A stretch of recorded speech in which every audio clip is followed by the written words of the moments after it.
നമുക്ക് അരവിന്ദിന്റെ മക്കളുടെ നാളത്തെ നല്ലൊരു കഥ കേട്ടാലോ? അപ്പൊ എല്ലാ ദിവസവും ഉച്ചയ്ക്ക് അരവിന്ദിന്റെ മക്കളുടെ പിറ്റേ ദിവസത്തെ വിശേഷങ്ങളൊക്കെ ചാനലിനകത്ത് അപ്ലോഡ് ചെയ്യുന്നുണ്ട് കേട്ടോ.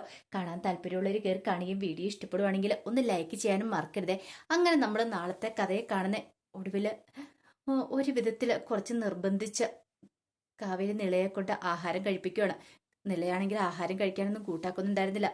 പനി വന്നുകൊണ്ടാണെങ്കിൽ നിളയ്ക്ക് ആഹാരം വേണ്ടെന്ന് തന്നെയാണ് പറയണേ. അത് മാത്രമായിരുന്നില്ല കാരണം, തൻ്റെ അച്ഛൻ മരിച്ചതോട് കൂടിയിട്ട് നിള ആകെ പട തളർന്നു പോയിട്ടുണ്ടായിരുന്നു. അങ്ങനെ കുറേശ്ശെ കഞ്ഞി കോരി കൊടുക്കുവാണ് കാവേരി. എന്നിട്ട് പറഞ്ഞു, കുടിക്കും മോളേന്ന് പറഞ്ഞു. എനിക്ക് വേണ്ട ചേച്ചി, മതി മതി എന്ന് പറഞ്ഞ് എങ്ങനെയാ ശരിയാന്നേന്ന് പറഞ്ഞു. അപ്പോഴേക്കും ഗംഗ കുറച്ച് മെഡിസിനൊക്കെ ആയിട്ട് വന്നു. ദേ, ഈ കഞ്ഞി കുടിച്ചതിന് ശേഷം ഈ മരുന്നൂടെ നീ കഴിക്കണമെന്ന് പറഞ്ഞു. നിള പറഞ്ഞു, വേണ്ട വേണ്ടെന്നൊന്നും പറഞ്ഞ് ശരിയാകത്തില്ല എന്ന് പറഞ്ഞു. അപ്പോഴേക്കും ശാരദയും കൂടെ അങ്ങോട്ട് വന്നു. ശാരദ വന്നിട്ട് പറഞ്ഞു, ഇനി പനി പിടിച്ച് ഇവിടെ കിടന്നിട്ടുണ്ടെങ്കിൽ എന്ത് ചെയ്യും നിളെ, പറയുന്ന നീ അങ്ങോട്ട് അനുസരിക്കാനൊക്കെ പറഞ്ഞു. അതൊക്കെ ഇട്ടിഞ്ഞപ്പോൾ നിളയ്ക്ക് ഭയങ്കര സങ്കടമായിരുന്നു. നിള ഇരുന്ന് കരയുവാണ്. അപ്പോഴേക്കുമാണ് പുറത്തൊരു കാറ് വന്നിരിക്കുന്നത്. അത് പുഷ്പവാടി കോർപ്പറേറ്റീവ് ബാങ്കിന്റെ കാറായിരുന്നത്. അങ്ങനെ ആ കാറിനകത്തുനിന്ന് ബാങ്കിലെ ഉദ്യോഗസ്ഥന്മാർ ഇറങ്ങുവാണ്. അങ്ങനെ അവരങ്ങോട്ട് വന്നു കഴിഞ്ഞപ്പോഴത്തേനും യമുന ഇറങ്ങിച്ചെന്നു. ആരാ എന്താന്നൊക്കെ ചോദിച്ചു. ഞങ്ങൾ ബാങ്കിൽ നിന്ന് വരുന്ന, ഇത് അരവിന്ദന്റെ വീടല്ലേന്ന് ചോദിച്ചു. അതേന്ന് പറഞ്ഞു. അകത്തേക്ക് വരാൻ പറഞ്ഞു. അങ്ങനെ അവരെ അകത്തേക്ക് അങ്ങോട്ട് കൂട്ടിക്കൊണ്ടു വന്നു. ആ സമയം ശാരദ എന്നിട്ട് ചോദിച്ചു, എന്താ? അല്ല, ഇത് അരവിന്ദന്റെ വീട് തന്നെയല്ലേ? അതെ. നിങ്ങൾ അരവിന്ദന്റെ ആരോന്ന് ചോദിച്ചു. ഞാൻ അരവിന്ദന്റെ ഭാര്യയാന്ന് പറഞ്ഞു. എന്തിയെ അരവിന്ദൻ, എന്തിയെ ഇവിടെ ഇല്ലേ എന്നൊക്കെ ചോദിക്കണം. അപ്പോഴേക്കും ശാരദ ഇങ്ങനെ നോക്കി പുള്ളിക്കാരൻ. എന്നിട്ട് പറഞ്ഞു, അരവിന്ദേട്ടനില്ല. ഓ, എവിടെയെങ്കിലും യാത്ര പോയേക്കുവാണോ? എപ്പോ വരും എന്നൊക്കെ ചോദിക്കണം. അത് കേട്ട് കഴിഞ്ഞപ്പം കാവേരി പറഞ്ഞു, അതെ, അച്ഛൻ മരിച്ചുപോയി. അച്ഛൻ മരിച്ചിട്ട് 2 ദിവസം ആയെന്ന് പറഞ്ഞു. മരിച്ചുപോയോ? അല്ല, എന്താ സാർ, കാര്യം എന്താന്ന് ചോദിച്ചു. അതെ, അരവിന്ദന് വീടിന്റെ ലോൺ അടച്ചിട്ട് 5-8 മാസമായി. അപ്പൊ അതൊന്ന് ഓർമ്മിപ്പിക്കാൻ വേണ്ടി വന്നാ. ഇനി അടച്ചില്ലെങ്കിൽ ജപ്തിയാവൂന്ന് പറഞ്ഞു. ലോണോ? വീടിന്റെയോ? ആ, ഈ വീട് ഹൗസിംഗ് ലോണിൽ എടുത്താ. അപ്പൊ ഇതിന്റെ തവണകളായിട്ട് അടച്ചുകൊണ്ടിരിക്കുവായിരുന്നു പണം. 5-8 മാസമായിട്ടത് മുടങ്ങിക്കിടക്കുക. അറിയത്തിണ്ടായിരുന്നില്ലേ? ഞങ്ങൾ കുറെ വിളിച്ചു. പിന്നെ അത് മാത്രമല്ല, നോട്ടീസും അയച്ചു. പക്ഷെ ഒരു വിവരവും കിട്ടിയില്ല. അതുകൊണ്ടാണ് ഞങ്ങൾ ഇങ്ങോട്ടേക്ക് വന്നേന്ന് പറഞ്ഞു. അത് കേട്ടുകഴിഞ്ഞപ്പോൾ വല്ലാത്തൊരു ഞെട്ടലായിരുന്നു കാവേരിക്കും ഗംഗയ്ക്കും യമുനയ്ക്കും ഒക്കെ. അവരൊന്നും ഒരിക്കലും പ്രതീക്ഷിച്ചിട്ടുണ്ടായിരുന്നില്ല. പിന്നീട് ഒരു നോട്ടീസ് അങ്ങോട്ട് കൊടുത്തു. എന്നിട്ട് പറഞ്ഞു, അതെ, ഇത് വായിച്ചു നോക്ക്. 2 ദിവസത്തിനുള്ളിൽ പയണം അടച്ചില്ലെങ്കിൽ ഞങ്ങൾ വീണ്ടും വരും. കൂടിപ്പോയ ഒരാഴ്ച, അത് കൂടുതലുണ്ടാകത്തില്ല എന്ന് പറഞ്ഞു. അതും പറഞ്ഞ് അവരങ്ങോട്ടേക്ക് പോയി. അങ്ങനെ ആ നോട്ടീസും കൈ പിടിച്ചോണ്ട് കാവേരി ഇങ്ങനെ അന്തം വിട്ട് നിൽക്കുകയാണ്. പിന്നീട് ശാരദയോട് ചോദിച്ചു, അമ്മേ സത്യം പറ, ഈ വീട് ഹൗസിംഗ് ലോണിൽ പണിതാണോന്ന് ചോദിച്ചു. ആ, അത് പിന്നെ മോളെ അതേന്ന് പറയാണ്.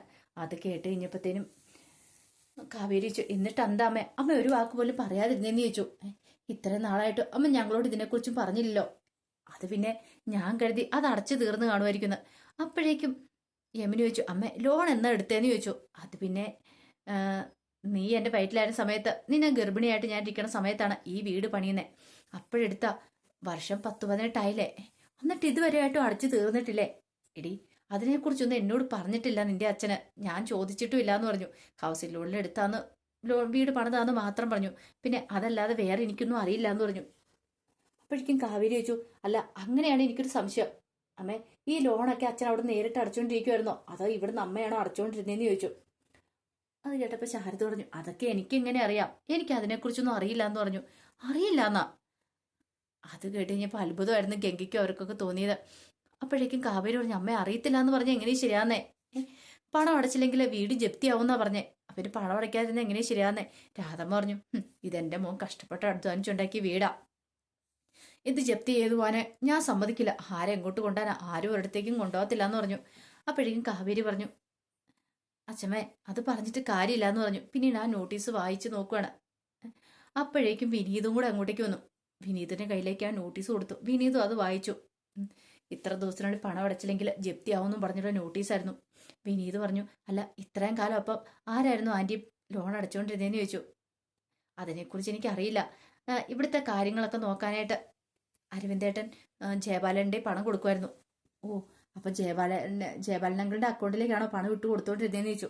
അതെ, ആ അക്കൗണ്ടിലേക്കായിരുന്നു പണം ഇട്ട് കൊടുത്തോണ്ടിരുന്നത്. അപ്പൊ ലോൺ അടയ്ക്കുന്നതിന് ജയബാലന് ആയിരുന്നു തോന്നേ.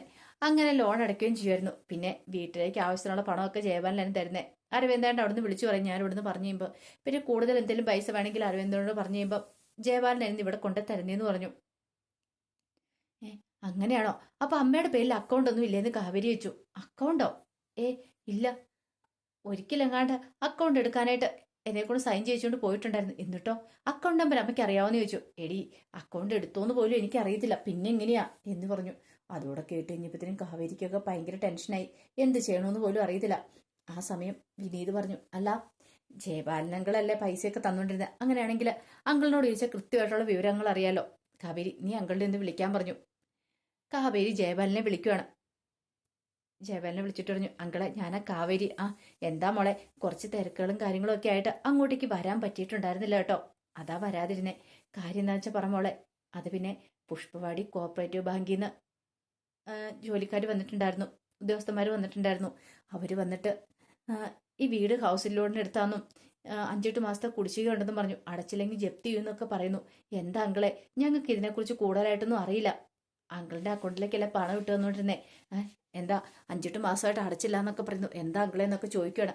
അപ്പോഴേക്കും ജയപാലന് അപകടം എടുത്തു. ജയപാലൻ പറഞ്ഞു, എന്താ കേൾക്കത്തില്ലല്ലോ, എനിക്ക് ശരിക്കും കേൾക്കാൻ പറ്റുന്നില്ല. ഞാനേ വില്ലുവാതി ക്ഷേത്രത്തിലെ നിർമ്മാല്യം തൊഴാനായിട്ട് വന്നിരിക്കുക, അവിടെ ഇല്ല. 2 ദിവസം കഴിയുമ്പോൾ ഞാൻ അങ്ങോട്ടേക്ക് വരും. അപ്പോഴെന്താണ് നമുക്ക് ഇതിനെക്കുറിച്ച് സംസാരിക്കാന്ന് പറഞ്ഞ് കോള് കട്ട് ചെയ്തു. പിന്നീട് കാവേരി ഈ കാര്യം പറയാണ്, ജയപാലൻ അങ്കിള് സ്ഥലത്തില്ല, അങ്കിള് വന്നു കഴിയുമ്പോഴത്തേനും അതിനെക്കുറിച്ച് പറയാന്ന് ബാങ്കിലൊക്കെ പോയി ചോദിക്കായിരിക്കും അങ്കിള് എന്താ ഏതാ കാര്യങ്ങളൊക്കെ എന്നൊക്കെ പറയുവാണ്.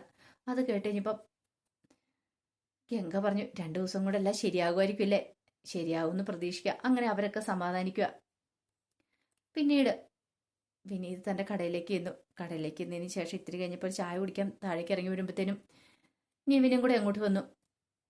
നിവിൻ വന്നു എന്നിട്ട് നിവിൻ സംസാരിക്കുകയാണ്. ആ സമയത്ത് വിനീത് പറഞ്ഞു, എനിക്ക് എന്ത് ചെയ്യണമെന്ന് അറിയില്ലടാ, ഓരോരോ പ്രശ്നങ്ങൾ വന്നുകൊണ്ടിരിക്കുക. ഇപ്പോഴാണെങ്കിലോ ലോൺ അടച്ചിട്ടില്ലെന്ന് പറഞ്ഞ് ബാങ്കുകാർ വന്നുകൊണ്ടിരിക്കുക. ഇത് കേട്ട് കഴിഞ്ഞപ്പം നിവിൻ പറഞ്ഞു, അല്ല എന്റെ അങ്കിളല്ലേ അവിടുത്തെ കാര്യങ്ങളൊക്കെ നോക്കിക്കൊണ്ടിരുന്നേ. അതേന്നെ അങ്കിളെ കാര്യങ്ങളൊക്കെ നോക്കിക്കൊണ്ടിരുന്നേ. നിന്റെ അങ്കിളിനെ വിളിച്ചു കഴിഞ്ഞപ്പോഴത്തേനും അങ്കിള് പറഞ്ഞു ഇവിടെ ഇല്ല, എവിടെയോ ക്ഷേത്രത്തിൽ പോയെന്നൊക്കെയാ പറഞ്ഞേ. അപ്പൊ ഇനി നിന്റെ അങ്കിള് വന്നാൽ മാത്രമേ അറിയത്തുള്ളൂ ഈ പണത്തിന്റെ കാര്യങ്ങളൊക്കെ എങ്ങനെയാന്ന്. ആകെപ്പാടി ഒരു ടെൻഷനിലാടാ. ആ കുടുംബത്തെ എന്റെ കൈകളിൽ ഏൽപ്പിച്ചിട്ടാ അമ്മാവൻ പോയിരിക്കുന്നത്.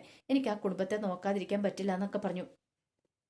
ആ സമയത്താണ് കാവേരിയൊക്കെ സ്കൂട്ടിയിൽ എന്നോട് വരുന്നുണ്ട്. ഇതേടാ കാവേരി ഇല്ല വരുന്നതെന്ന് ചോദിച്ചു. അപ്പൊ കാവേരി നീളൻ ഗംഗ ഉണ്ടായിരുന്നു. അപ്പൊ നീളനെ നടുക്കാണ് ഇരുത്തിയിരിക്കുന്നത്. അങ്ങനെ വിനീത് അങ്ങോട്ട് ചിന്തിച്ചു, കാവേരി ഇതെങ്ങോട്ടാ എന്ന് ചോദിച്ചു. അത് പിന്നെ നിളയനെ ഒന്ന് ഹോസ്പിറ്റലിൽ കൊണ്ടുപോവാ, അവൾക്ക് പനി ഒട്ടും കുറവില്ല എന്ന് പറഞ്ഞു. അന്നേരം നീ എന്താ വിളിക്കാതിരുന്നേ, വിളിക്കുമായിരുന്നെങ്കിൽ ഞാൻ വന്ന് കൂട്ടിക്കൊണ്ട് പോകുമായിരുന്നല്ലോ. ഒരു കാര്യം ചെയ്യാം, ഞാൻ കൊണ്ടുപോക്കോളാന്ന് പറഞ്ഞു. വേണ്ട വിനീതേട്ടാ, വിനീതേട്ടന് ബുദ്ധിമുട്ടാവും, സാരില്ല എന്ന് പറഞ്ഞു. എനിക്ക് എന്ത് ബുദ്ധിമുട്ട്, നിളയനെ ഞാൻ കൊണ്ടുപോയിട്ട് കൊണ്ടുവരാന്ന് പറഞ്ഞു. വേണ്ടാന്നേ, അതിന്റെ ആവശ്യമൊന്നുമില്ല, കൊണ്ടുപോയിക്കളാം. ഗംഗ പറഞ്ഞു, ഞങ്ങൾക്ക് ബുദ്ധിമുട്ടൊന്നുമില്ല വിനീതേട്ടാ, ഞങ്ങൾ കൊണ്ടുപോയിട്ട് കൊണ്ടുവന്നോളാന്ന് പറഞ്ഞു. ആ സമയത്ത് വിനീത് പറഞ്ഞൊരു കാര്യം ചെയ്യാം, ഞാൻ പുറകെ വന്നോളാം എന്ന് പറഞ്ഞു. വേണ്ട, പുറകെ വരേണ്ട കാര്യമൊന്നുമില്ല, ചെറിയൊരു പനി മാത്രമല്ലേ ഉള്ളൂ ഉൾക്ക്, അതുകൊണ്ട് വിനീതേട്ടൻ വിഷമിക്കൊന്നും വേണ്ടാന്ന് പറഞ്ഞു. അതും പറഞ്ഞിട്ട് നീള സ്കൂട്ടി എടുത്തോണ്ട് അങ്ങോട്ട് പോവാണ്. ഈ സമയത്ത് നീയും പറഞ്ഞു, എടാ എന്നാലും ആ 3-4 പെൺകുട്ടികൾ തന്നെ എന്ത് ചെയ്യാനല്ലേ, അതാടാ എനിക്ക് അറിയത്തില്ലാത്ത എന്ത് ചെയ്യണമെന്ന്.